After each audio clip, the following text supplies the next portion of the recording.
kasabutan, hangtod sa kahangturan. Ang Ginoo na inumdum sa iyang kasabutan, hangtod sa kahangturan.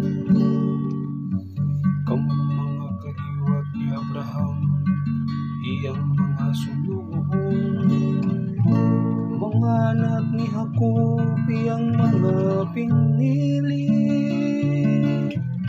Siyang Ginoo mao ang atong Dios, sa tibuok nga yuta nagahari ang iyang hukom. Ang Ginoo na inumdum sa iyang kasabutan, hangtod sa kahangturan.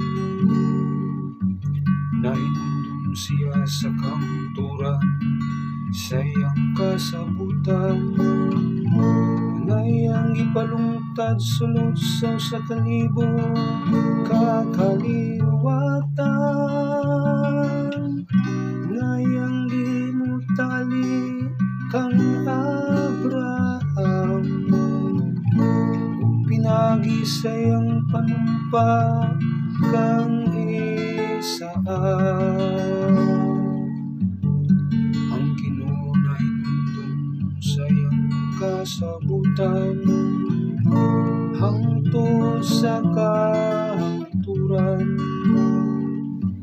Kay nainumdum siya sa iyang balaong pulong, ngadto sa iyang sulugoon nga si Abraham,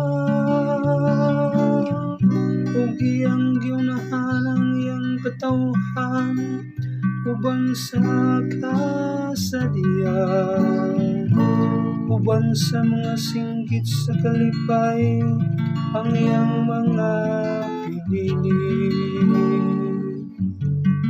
Ang Ginoo na inumdum sa iyang kasabutan, hangtod sa kahangturan. Ang Ginoo na inumdum sa iyang kasabutan,